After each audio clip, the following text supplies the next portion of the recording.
எல்லாத்துக்கும் வணக்கம். இப்போ நம்ம எதை பற்றி பார்க்க போகிறோம்னா, ஒரு சிலிண்டரோட கேப்பை எப்படி நம்ம ரிமூவ் பண்ணுறது, ஓகேங்களா? நான்லாம் பார்த்தீங்கன்னா பிடிச்சி இப்படி இழுத்திங்கன்னா வராது.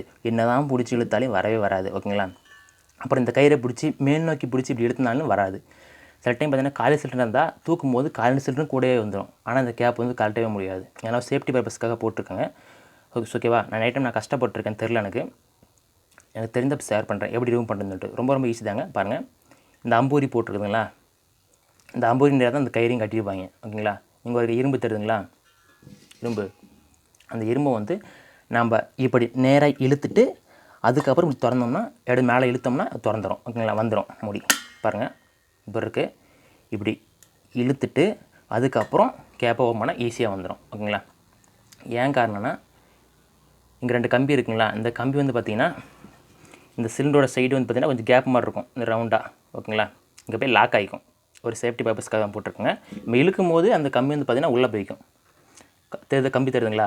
இப்போ பாருங்கள், பிடிச்சி இருக்கிறேன் பாருங்கள், உள்ளே போதுங்களா? கம்பி தெரியல பாருங்கள்.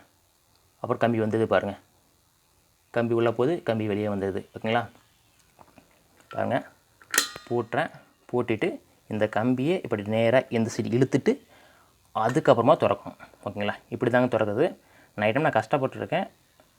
தேவைப்பட்டவங்க இந்த டிப்ஸ் யூஸ் பண்ணிக்கோங்க. நன்றி, வணக்கம்.